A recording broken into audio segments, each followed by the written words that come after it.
Demon Slayer has been breaking records with its newest movie, Infinity Castle.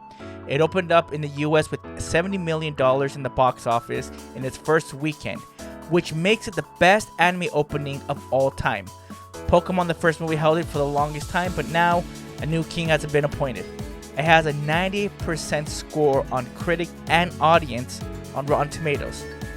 So with all this praise this movie is getting, you're probably wondering why I titled this video The Problem with the Infinity Castle Movie. Well, sit tight, clutch your pearls, and get ready for the ride of your life. There will be spoilers, so if you haven't seen the movie or read the source material, aka manga, go do both and then come watch this video. Before we go into Infinity Castle, I wanted to touch on anime and manga in general. More specifically, shonen and projects with a heavy focus in action. There is a common structure where these type of anime and manga are broken into story arcs that are encompassed and, generally speaking, progress the story of the overarching story and villain. I said story a lot of times.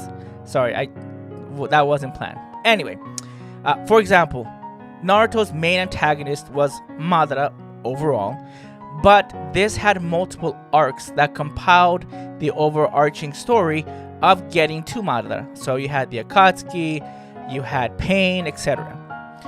Each of these arcs have a beginning, middle, and end. In book terms, if you don't read manga or watch the movies, in book terms, you could consider one book of a series as an arc. The Lord of the Rings, you could say, has 3 arcs that tells the story of how they defeated Sauron. This leads to my first issue with Infinity Castle. They separated an arc into 3 movies. This arc was not meant to be told this way. This movie is really just jumping from one fight to another.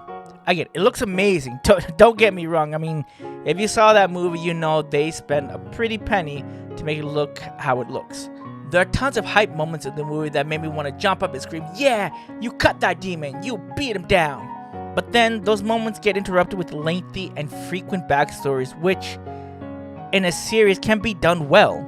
When an episode ends with some cool blow or action sequence, they can then in the next episode start with a backstory of one of the characters.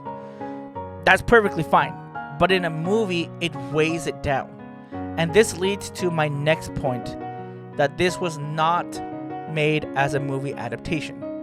Movie adaptations that have a source material require tweaks and modifications to make the movie flow like a movie. This leads to removing sections of the source material out of the adaptation or shortening them. When there is an anime or a movie adaptation of an anime or manga, there ultimately has to be someone who has to say, okay, let's cut this out and let's cut this out, or let's shorten this. And that job I do not wish on my worst enemy, because there will be diehard fans that will ultimately hate it since they didn't stick to the original line by line, text by text. I'll give you a personal example of mine. I'm a diehard Harry Potter fan of the book and of the movies. More of the book though. And The Prisoner of Azkaban is my second favorite book of all time of that series. But the movie, I hate it. I hate it so much.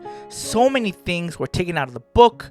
The whole Firebolt sub-story was taken completely out and added to the very end to make, again, the movie flow better, to make it have a resounding resolution to everything that happened with him, with Sirius, and then be like, here is your parting gift, Harry, the Firebolt. In my opinion, it is the worst adaptation of all the Harry Potter books. 4 and other 6 are also contenders, but 3 is probably the one that I hate the most. However, if I see it just as a movie or as if someone who has never read the book, it ranks as one of the best ones. This is due to the tone shift, this is due to the children having better acting, and the new director. Now, even though I love the books and I love all the stuff that's in them, I knew going into watching those movies for the first time that not everything would be included in the movie. It's just not possible. Some subplots work very good in a book. It does not work very well in a movie. I knew that. Okay? That's perfectly fine with me. However, if a show or an adaptation is done as a series, like a TV series or anime series, a lot of stuff doesn't have to be cut out. And I feel that's what they did with Infinity Castle. And that's why it made it feel so unbalanced. The fights that happen in the movie, and this is where spoilers happen, they all have very unequal time for each of them. The Shinobu versus Doma fight is like roughly around 23 minutes, something like that. The Zenitsu versus Kaigaku fight, which again, this is very personal to Zenitsu, is roughly about the same time, maybe a little bit less. And then that's just the first half of the movie. The next half of the movie is all dedicated to Tanjiro and Giyu versus Akaza. Heck, the whole backstory of Akaza was almost as long, if not longer, than Zenitsu's fight. Or if you look at Shinobu's fight. 20 minutes plus was almost given directly to Akaza's backstory. Now to me, that doesn't seem fair to the fights and to all the time we've invested in Shinobu, in Zenitsu, and in their backstories. Again, this wouldn't be a problem if this was done in a season, right? In a season, you have time to digest these backstories. They don't have to be as balanced, or like every fight has an equal parts amount of time dedicated to them. It can flow better as a series, but as a movie, it just felt so imbalanced. It felt, and that's what made it feel drag on in some parts. But again, in a season, no issue. Now, I know a lot of anime fans are some of the most toxic people on earth. You know it's true. I've been there before. I know other people have been toxic with the animes or with their takes on animes or how it was adapted in the anime or in a movie, whatever, right? So what did Ufotable do? I might have said that wrong. They included everything in the source material. And then some. They even extended some things which didn't need to be extended, but they did. And on paper, that sounds great. But again, it makes the pacing of the movie lag in places, and it just doesn't feel very well. Like, it feels like you're running, then you're walking, then you're kind of jogging, and then you're running again, and then you just stop, and then you walk a little bit. It just, that's how it felt the entire movie. Now, despite all my criticisms, the movie is still doing great, right? I know many people have praised the animation and the fight scenes, and I praise them too. Like, it looks amazing. The way that they made the set pieces, the way that they updated and upgraded the character models is amazing. But to be honest, we shouldn't be enabling this greedy behavior. What behavior is that? Well, milking the series for all that they can. My final point of why making the Infinity Castle arc into 3 movies is bad is because it's just greedy, which isn't anything new to anime. After the success of the first season of Demon Slayer, they were going to start season 2 with a movie which was Mugen Train. Mugen Train was a small arc that had a lot of emotions, a lot of fights, and an unfortunate death that happens, and it would lead us into the Entertainment District arc, right? So the second season would start right at the Entertainment District arc with a new story, because we already had the movie Mugen Train. But they didn't do that. Ugh. They decided to retell the Mugen Train movie as a season, or as part of season 2. And you know what they did to sell this? They're like, we have more information, more details that we're going to put in the season. Like, did you ever want to know how Rengoku got on the train? Well, worry not. We're going to show you in the first episode. Greedy. And if that wasn't bad enough, they stopped naming the seasons. They actually started releasing things as arcs. So now we had the Entertainment District arc. That wasn't a season. Then we had the Swordsmith Village arc. Wasn't a season technically. Then we had the Hashira Training arc, which again isn't really season. They were just a bunch of episodes that were released as if it were a season, but it actually wasn't. And each of those seasons were varied in episodes and varied in quality, in my opinion.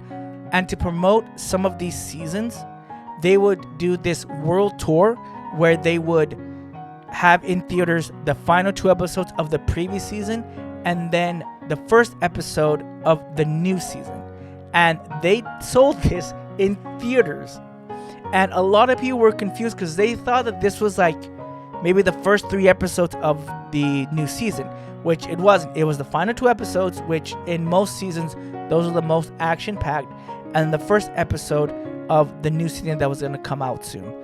And it was ridiculous. So you were paying a movie ticket, which already is expensive, a movie ticket to watch things you've already seen and only get about 20 minutes of new footage, which would be the first episode. And the creme de la creme of all their greediness has to be the Hashira training arc. That Hashira training arc is about 12 chapters in the manga, and they extended that to 8 episodes. And they're like, go watch it. You're going to add new stuff in here and stuff that you like. And the Hashira training arc, again, important, but it's not a fill arc, but it just wasn't like it. If you rank this in the list of all the training arcs that you've had in other shonen, it's not that good. It's not that great. And they made this as a final arc, or we can even say the final season of Demon Slayer before they finish the series with the trilogy. And now we have to wait probably 5 years before we get the completed trilogy of movies of the Infinity Castle arc.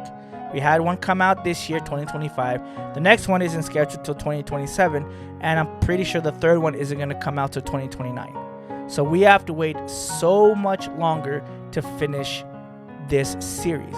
And again, if they had taken maybe 2 years, let's say 2 years, 2.5 years, to invest all their money into the series and to make it, again, movie quality, which, again, they have the money to do so, we could have gone the entire series finale of 26 episodes in 2026, and it would have been done, and people would have loved it. And then after that, if they wanted to make it a movie, fine, go ahead and do that. I wouldn't pay for it, but go ahead and do that. Awesome.